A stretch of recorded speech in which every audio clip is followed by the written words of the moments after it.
Pakas Tumpeng ingkang dipunsulirani panjenenganipun Bapak Arif Bowolacoro SSN ingkang samangke kepareng dipun paringaken dening pangarsa DPD PPY Kabupaten Sleman.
Aduh-aduh saka Jogoragan tekan mriki yo tak rewangi Yuk, waktu piar-piar tekan kene. Gawean rumah tak ramu ki apa-apa aku mergo pengen kantor iki. Pangorbanan kula arep tekan taman iki niku mau. Ning jenenge Pak Sofi ya kudu mau pengorbanan koyo Kula kirang korban pripun.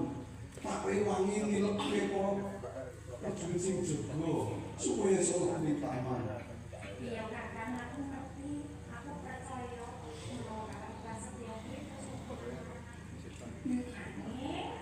aku itu pengen ngerti kakak kaya ngopo sejatine suarane hati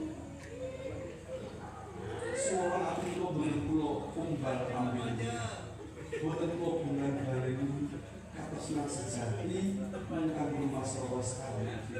ora ngono kuwi kok kakak Estu kok. Terus menika oleh Mas Ami panggilan semua.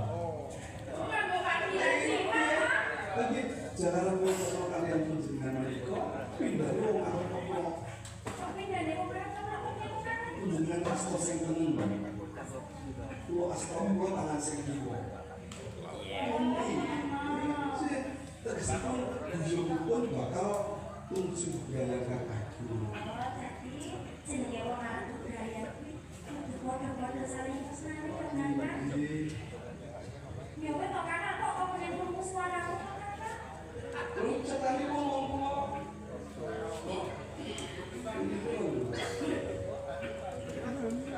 Gegarane wong akrami. kok aku deg-degan kok kakak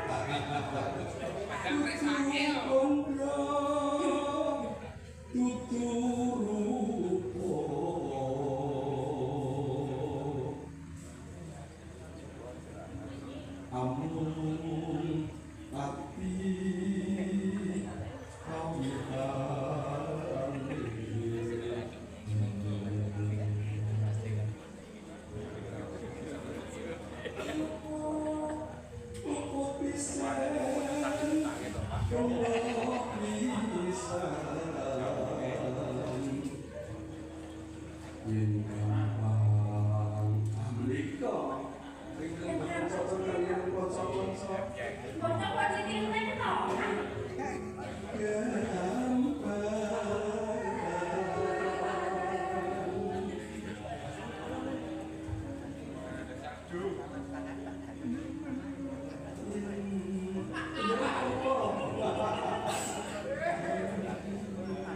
aku ki deg-degan ya kakak rasane ki atine iki kan rokok ngono ki lho kakak Ini jalan ini rokok.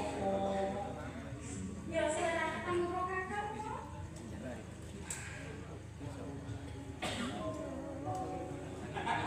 Ayo.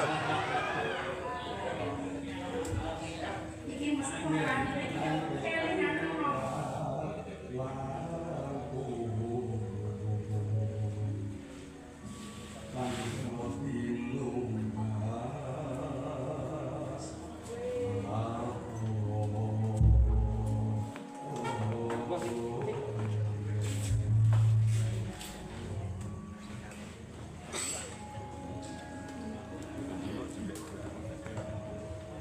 Pulau-pulau dengan nyata pun tak ada sendiri sama bagus. aku sedurung percaya kakak terus nang kok coba to aku ki ya kepengen Sekarang ini kados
Ya baik pun niku baut wis mantun menanggapi kopi yang bakal buka kaya ngece-ngece. Akhirnya kali kan kayak zamane enom ngono lho Kakak. Terus panganipun. Lho zamane enom iki kaya apa to? Nyentak-nyentak Kakak.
Sing tak karepe iki kowe pindah kono Prasetyo ning kene. Sik.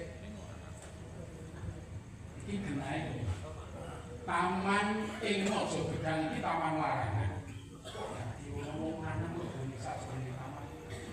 Wonten sewu Romo, Kakang Prasetyo menika sang nimbali kula supados saged metutur Iki kula dipunjawab diri kula saya ora karu-karuan. Iki aku dadeke jumlah mangan, aturannya rangkane kok. Taman-taman menika jeman-eman to Romo. Nyatane kok timbali ning sajroning taman kek mongko nitik penganggone ya bocah desa. Tak dewe yo ora bisa.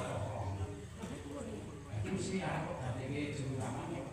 Matur Romo dhisik nek arep ngangkat jumlah taman. Menika mboten judul taman Romo, nanging judul kunci. Kunci atinipun sekali Romo.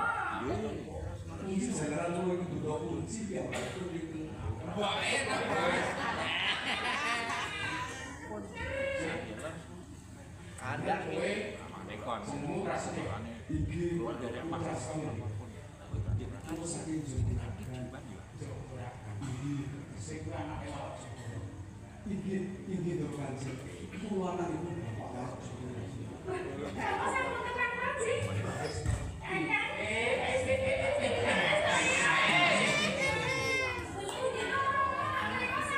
Pancen aku wis ngerti sapa arep jebul. Wong desa. Lanjut, Kakang Prasetyo menika saking desa, lajeng tresna kaliyan sekar niki, lajeng mangke saged wonten mriki lak ngaten to. Kuwi ra karo. Ora. Lanjut. Nek karepe Rama ki ora kaya ngono kuwi. Kowe ora kena sesambungan tresna karo Prasetyo. Derajat pangkat sematmu kuwi beda karo Prasetyo. Mboten dalam sewu. Menami-namine wong tresna menika mboten lawas napa menika derajat pangkat bondo menika mboten Rama. Kok saiki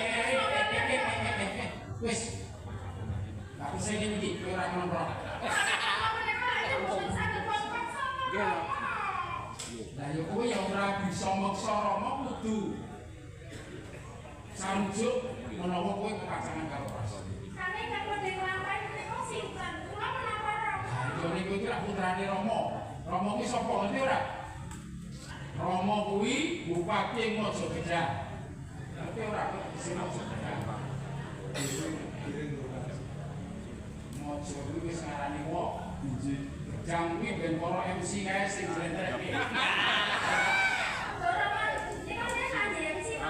Lah kuwi biyen saiki dadi bupati. Bupati Kepra. Wis akune kowe ora kena sambungan tresna karo Prasetyo. Napa sing arep kok ngkoni anakne Ing putra niku sampun terus kalian pindho. ora mawas sekar miti tresna karo kowe ora bakune aku tak setuju. Perkawis tukon mangke yang sepupu gak gawe tampil telu. Pun sakti kanggo paling Terus aku dino anakku ngarep tok parute kambil. Arep tok santeni. Bos. gadah sapi kalih ing nembe manak mangke Sampai yen Mojogedang ora ming pira 3,50 kali. Dados nek kalih apa maneh? gadah pekarangan sak semuwi mangke dipun sate kangge Wis basi. bakune aku langsung bisa meneh aku ngendika derajat pangkat sematmu kowe ning anake warok wong desa ora jumbuh karo sekali dia narto asli semua Miguel Silakan.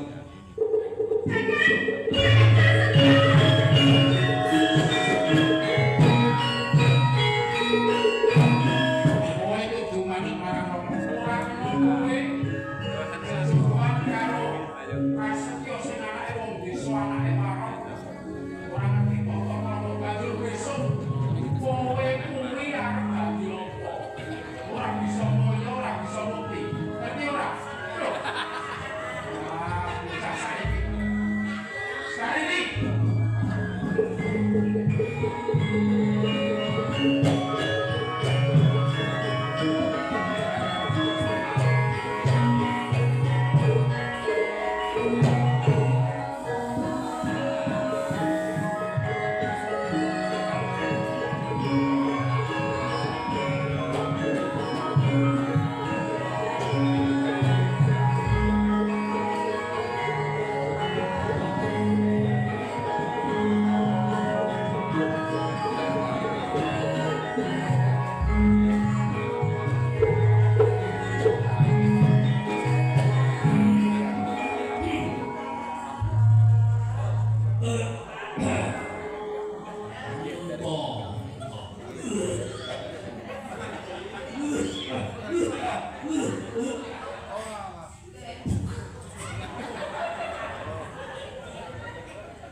Duweni saran dan sing ngomong niku kuwi mbok ya di singketke apa piye?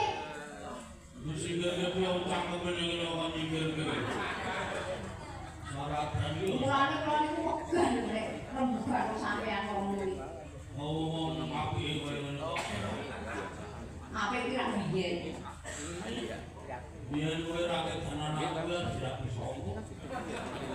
Kula ki ra kedanan sampean ya. Biyen apa dipepak gandang ya. Nek kerja sampean ki mbubut kok ngeyel ha ya kuwi. Kula dadi ning bojo kaya sampean. Sopo? Arep dipek sopo? Pak gandang Gadang-gadang Pak Gadang. kudu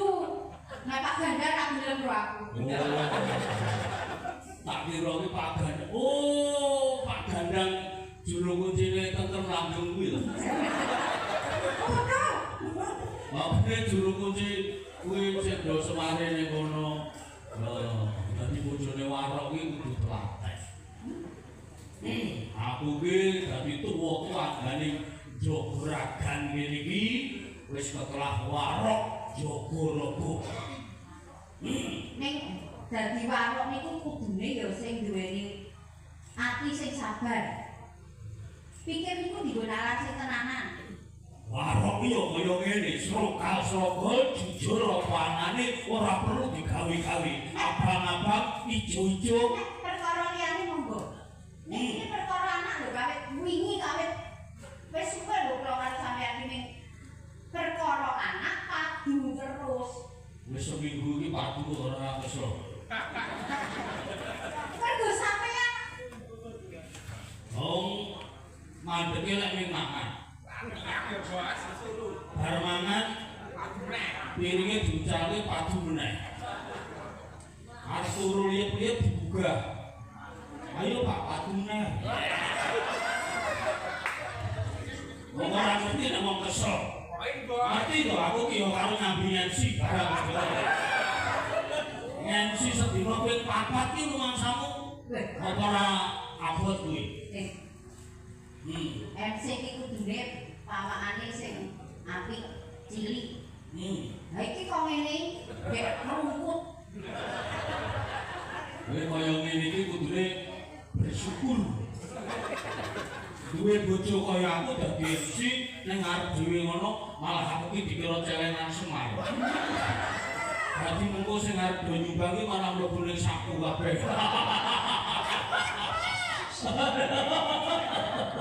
Tak blok kowe. Guyon. Ketemu aku buat makrem. Makane Iki yang buat moy mak. kaya isih bocah wae grang-greng. Lur mangsamu. Wah, wis tanpa jamu tanpa kok tekokne wong-wong ngoten ngene. Oh, tegese wis tau lho wong kene. Wis Perkara kaya ngono kok ana kerjaan kene, tegese wis tau karo wong kene. Ayo. Kuwi jujur Bang Lumi. yo. Aku iki ngene lho. Maksudku wong lanang nek konangan terus dadi bojo saknane. Wah.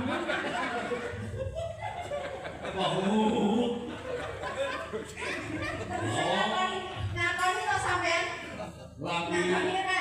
Lagi ngono kae seneng-senenge bol cegat tengah dalan. Piye? Ana ngono. Jebul kaya ngono kuwi nek anakku. Ya mesti ra ono kowe nek kowe ora wani. Terus aku lagi jawab terus dadi kaya bodoh kan. Nek wong lanang kuwi sing ngono kuwi kok. Ya ora. Sing jenenge ning omah kuwi kurangane apa? Nek ning njaba kuwi nek kepengin ngerti apike tok. Nek ning mburi bojone kuwi ala kaya apa sing dijak koso ngerti ra? Nek sampean nang bungai, arep nanding-nandinge karo wong wedok liya. Ya, apa sih sampean ngarepe wong lanang? Aku apa gelem? Wong langkah sekolah kang iki sing ana sing nampani aku.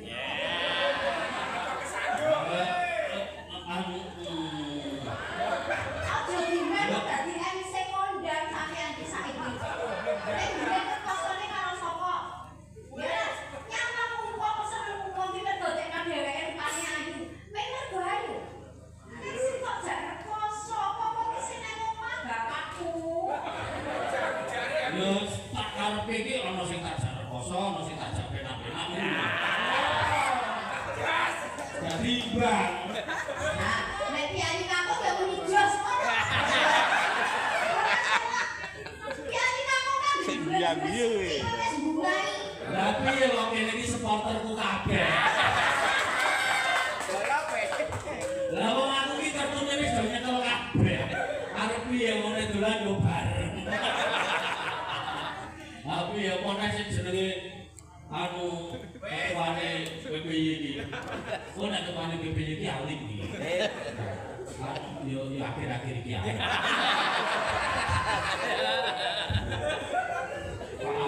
Pak Agus Wiranto iki biyayune kena ditulaki ngono. Lho. Kowe muni-muni angsi kowe iki jane nesu karo aku apa nesu karo wong liya? Bojoku ki sapa? Bojoku ki sapa? Lho tak kira nesu karo wong wadas. Kok ceritane padha. Ayo mak mergo kae sing padha nek sampean wis werna-werna. Ya. Oh, jebul piyai wadas kae terus sing nyeritani ngono iki. Lho, kuwi nyeritani apa nyeritake aku kok nyeritake awake dhewe? Ya opo? Lah iya, wong aku kuwi wong Mergo sampean ya sok nutup-nutupi to. Ya ora? ya jenenge kanca iki ngono. Wah, aku wis arep tekan omah piye man aku. Piye? Wah, aku ngomong apa? Nek ora direngke sok bablas ya aku. Ya kucing ati nek rokok aku ane dihapus aku. Wah, wis 100 meter sekawan omah ku randang ngegas banget tekan omah ngadeg sik apa sik ngabuke iki. Ora ngerti disadap karo kene. Lah aku lek nutupi piye ya ora iso wong kono ya ngerti kok. Mau. Aku ki jane nesu lho karo sampean iki ngecerak. Menesu kok guyu-guyu. Mergo je bojo kok banget tenan lho sampean ki. Piye, manis ora aku. Ya aku nek ngono kuwi, Lah ya wis ayo ge bubuk. aku iki semua tidak bubuk. Lah lah disuwa kaya apa terus. Ayo sing bubuk, sesuk ning Semar. Tak tukoke gelang kalung karet. Wis saiki kanggo anak. Sini yang manis-manis. Aku ini ning padu karo bojoku luwung nonton jenengan. Iya. Ah saiki cekel to. Ake danan sinden kok sampean. Cekel to saiki. Ora kok ngono. Ora. Sesuatu yang indah itu perlu dinikmati.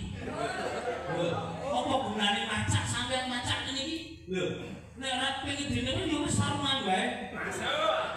Masuk. Aku ki ngoyo-ngoyo dandan ning sablon ki mergo bojo. Ojo ngisin-isin bojo aku. Apa? Ora sablon, Apa? saron. Salon kok sablon. Salah kira sing ngumbul kae.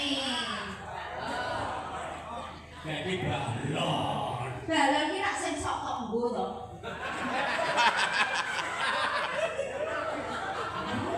Apa iki? Aku ki kadang kala kok aku.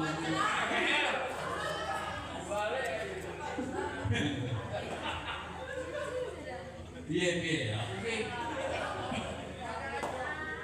saiki serasa padu omong-omongan sing penak wae. Aku piye? Mbok ning ngisor bae. Aku pengen dadi ratu kok. Ratu ki sanggane abot. Nglabot piye yo. Ini nyatane yo penak ning bulan-bulan. Rak mele linggo. Kaya Kanjeng Pandantri Sajibima.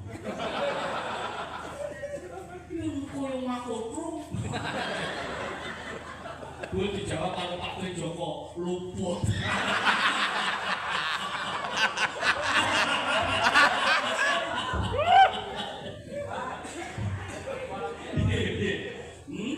Saniki rembug anake. Si Prasetyo niku rak wis seneng karo bocah wadon. Iya. Mbok ki sampean ki sing sanjuk. Saiki ngene. Kabeh kuwi dipikir nganggo nalar. Nek wong wedok ki mikire nganggo rasa. Nek wong lanang sebuah prinsip yang logis. Kalau rasa iki ki ngono kuwi. Niku tegese apa? Prinsip yang logis itu sesuatu yang tidak tepat. Ini kedudukan kalau saya. Nek iso bae to. Aku rasa muncul. Kau nang iso kowe masuk angin.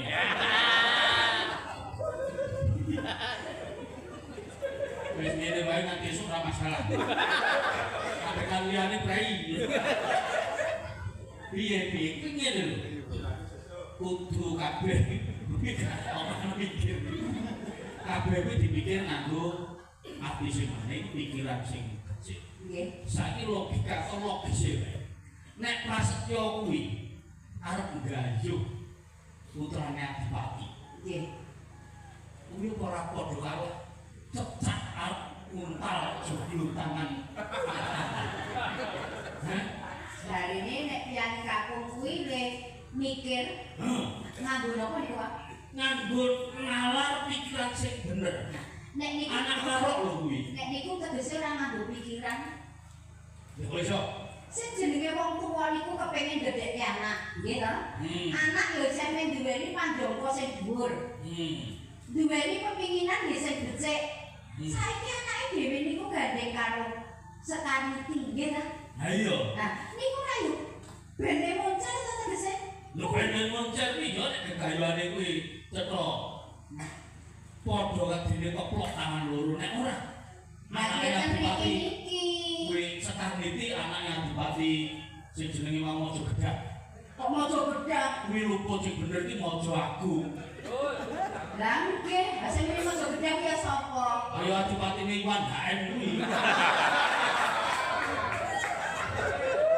Wis kandhane Mojo Agung, Mojo Gedhak. Pak. Nggih ten mriki niki sing jenenge wong tuwa, nggih to? Anak pola boko kudu rakyat. Iya. Ten mriki niki nek anake kepengin duweni kekarepan. Bekas meneh. Bekas. Piye karepe piye?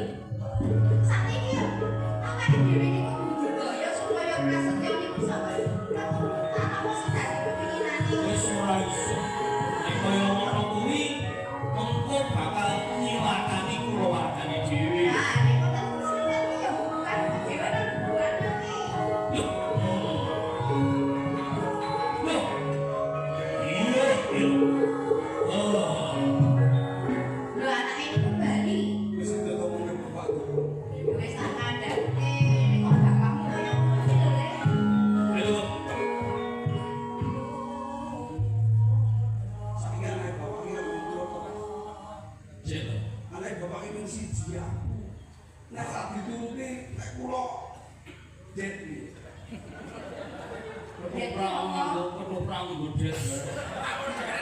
Dadi apa? Take you dead. Yes. Yes. Oke, bet, Pak.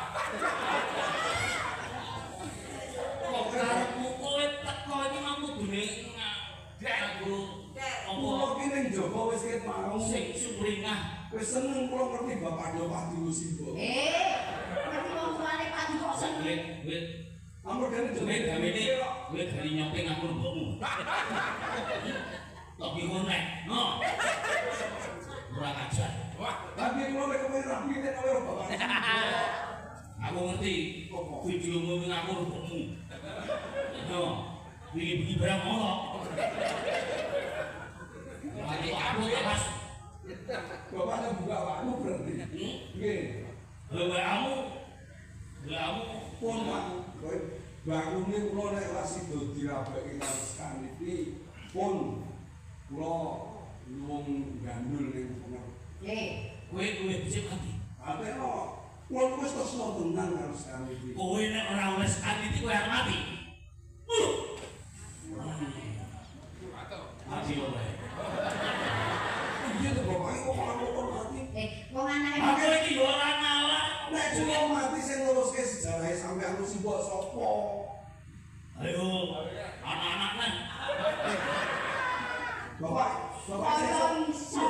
Iso bapak iso. bisa alon-alon.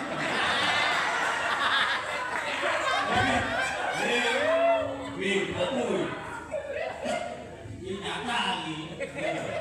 Alon-alon nek disusu-susu malah Nek doni yo geliak-geliak kowe tenan. Ha iya. Kulo iki kepingine duwe bojo sing ayune kaya simbok. Mas Roros Karniti nika ayune mungkin Ayo. nek kaya simbok. aku ora biar mbok wae. Sampeyan ora Wong bocah kok aneh-aneh.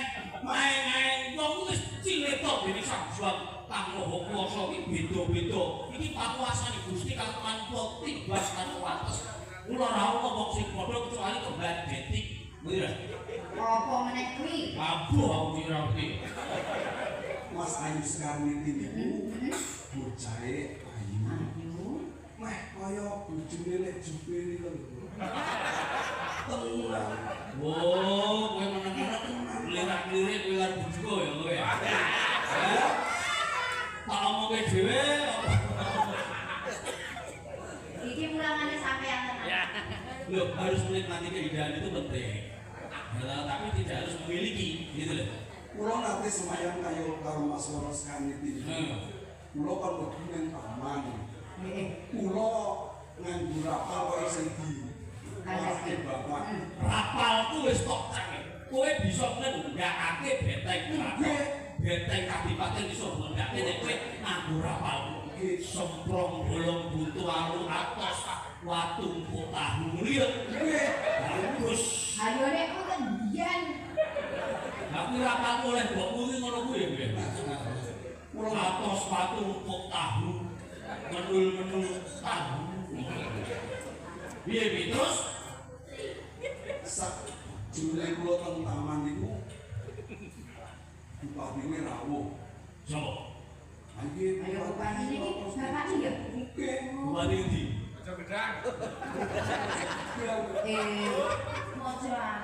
Mojo. Ojo.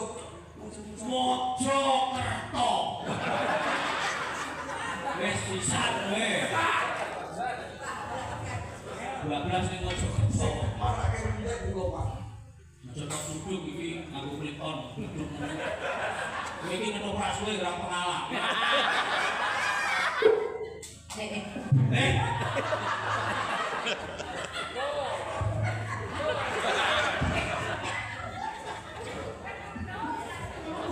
Maksudku piye? Oke nek kurang rangkum untuk takluk. Abang iki dadi marwatowe rampung. Karena sing usul aku ora lho sampeyan ora ketok-ketok kuwi lho. Kuwi gamelan lho. Ya tok neh ngono. Ini itu blek ngono ndak. Ojo percaya lho Mas Bibir. Kira do sentimen ora aku. Kalau saya Marwanto. Bahasa iki ambake lembiko. Piye. Terus andi kulo. Jumlakan. Oke. Terus ki ambake Bupati ini muni ngono. oke. Sing dadeki kulo niku anak warung iki isine opo? Tokomu duwene opo? Aku ora kondo, anak warung iso maling, iso ngemsi, iso dadi Nek iso ngece ya ora cita-cita duwe maling ah. ya ngono. Warung iki opo-opo iso ngono. Sakjroning kulo tinggal niku kulo yakin kuwi. Nek Mas Roros Karniti itu tresno kali kulo. Kuwi mesti. Tenan. Iya, Pak. Tenan tresno kali kulo. Sebisa meneh Mbok. Nek kulo wis dilakon karo Karniti mesti sibuk kok Pak Prabowo sing wis sejarah. Pak. Wong mati. Pak. Noleh. Nah. Piye. Niki sakniki niku perkara sing digati tenan. Apa nggih arep kelakon? Kula karo sampean bakal kelangan anak. Mulane nggih, Pak. Sakniki budidaya. Arep awake dhewe niku kok ora duwe ning dadi warok nggih mboten. Nek kudune ngerti sampean, anake nangis, anake nganti lara, nek kepengin duwe bojo. Kok sampean ki pola sithik to ya? Ora pola kok diseneni. Ya, iki sing jenenge anak polah Bobo Praja. Aku bakal rupiyo kepriye carane supaya Prasetyo kuwi oleh karo putrane Jodipati Mojoagung. Nggih. Ning yo kuwi nganggo wektu, aja grusa-grusu. Arep dikaya ngopo bapak kuwi tetu guling ana ing Jogaragan kene ya ora ketok sithik. Aku yo lelaku, aku mulyake anak, aku junjung derajate anak. Nganggo wektu terus kapan malih? Ya mengko dhisik aku ya perlu teteki sepedi. Nuwun mesane Gusti piye carane.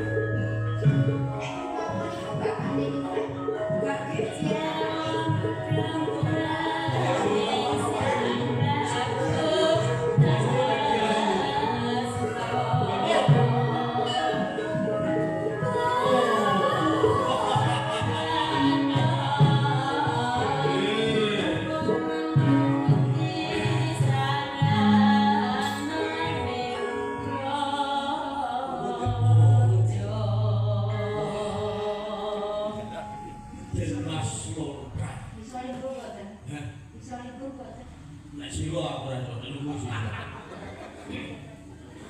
Benas Lurah putra Panembahan Mas. Ing Purabaya kutha ana. Nyuwun pangapunten nggih. Sopo? Purabaya ngendi wis tak jarana lho. Besok tak jarana ya. Purabaya to Mahadyun. Kuwi Kanjeng Panembahan Mas. Yo Kanjeng Panembahan Ragajana. Aku ngerti. Aku buka sepul.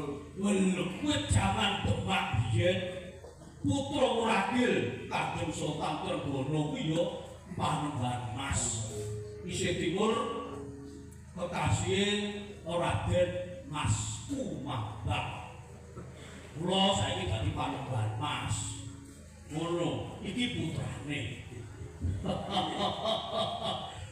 Kok janur gunung bebas. Jih, kepareng matur kalian Ki Jogorogo. Iye, Estunipun kula dumugi wonten ing Jogaragan.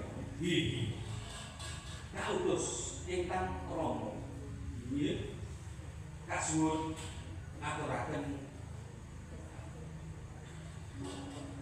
nawara oh, dumateng ingkang Ki Jogorogo. ngaten. Nawara berarti. Oh, Awal iki apa? nawara kuwi lancar.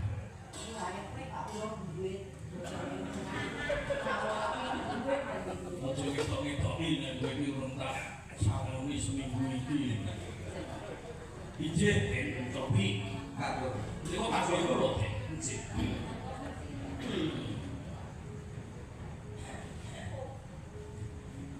Saged kula waca. Rungokno. Nggih, Pak Parung. Mbokmu Nggih. kowe rungok.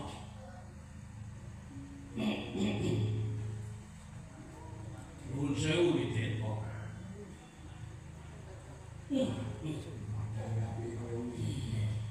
Dhewe rano ya, Dik. Kowe tak wacane ora sak crikis.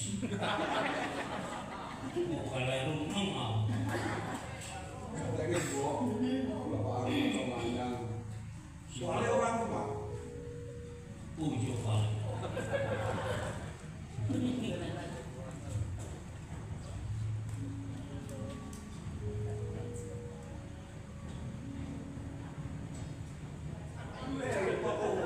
Piye kan? Laraping pone ampi to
matur piyambak kaliyan ingkang Iya. ajeng kok. Boleh Nggih, niku niki. iki selak kerjaan waktu Nggih, kowe ning omah boten melu. ora usah melu dhisik. Prasetyo Ajeng niku Pak. kowe melu aku. Oh ya, sing hati-hati nggih. Iku kekancingan yang Bapak wis tak Iki disinggung. Jadi jero Pak. Aduh Pak. Ana kene dalane kowe. Ayo pangetek. Kelakuan ya Pak. Monggo dari Sampun siapa? Ini. Sesarengan kalian. monggo kula jenengan.